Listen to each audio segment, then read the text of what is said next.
आप देख रहे हैं Aurangabad breaking today news. Please subscribe my channel, like, share and comment.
Sir, आमच्या चॅनलवर आपलं खूप अभिनंदन आणि सभागृह नेता बनल्यावर आमच्या चॅनलकडून तुम्हाला शुभेच्छा।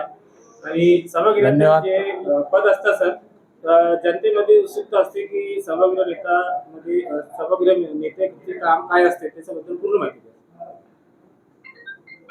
महानगरपालिका छत्रपती संभाजीनगरच्या या सभागृह नेत्याबद्दल माझ्यावर जो विश्वास दाखवला, सर्वप्रथम माझ्या पक्षाच्या वरिष्ठ राज्याचे मुख्यमंत्री देवेंद्रजी फडणवीस साहेब, प्रदेशाचे अध्यक्ष रवींद्र चव्हाण साहेब, बावनकुळे साहेब, माननीय नामदार अतुलजी सावे साहेब, डॉक्टर कराड साहेब, शहराध्यक्ष किशोर शितोळे साहेब दादा, समीर दादा राजूरकर महापौर आणि स्थायी समिती सभापती अनिल भैया यांचं सर्वप्रथम आणि सर्व पक्षाच्या पदाधिकाऱ्यांचा या ठिकाणी माझ्यावर जो विश्वास दाखवला त्याबद्दल आभार व्यक्त करतो।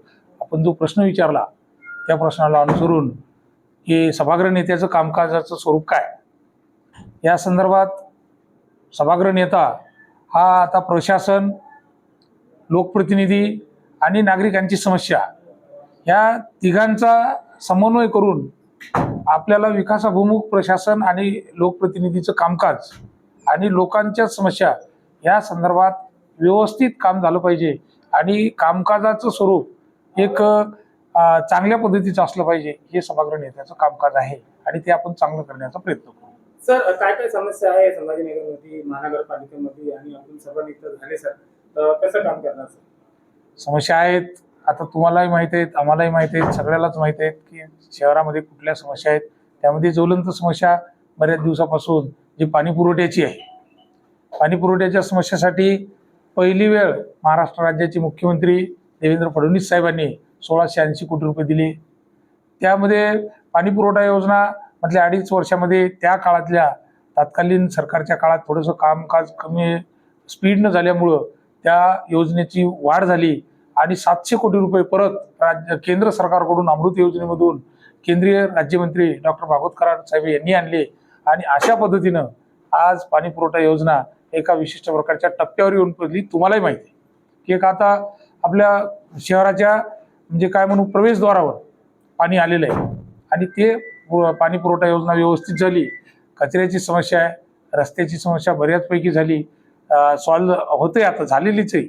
अशा पद्धतीने ज्या समस्या आहेत पहिले या नागरी समस्याकडे लक्ष देऊन त्या सुरळीत करणे आणि मग उर्वरित कामांकडे आपण लक्ष देण्याचा प्रयत्न करू। सर, आपलं पूर्ण नाव सांगा आणि आपलं वार्ड कोणतं आहे ते सांगा। मी गोविंद परशुराम केंद्रे, प्रभाग क्रमांक 27 ब मधून मी निवडून आलेलो आहे।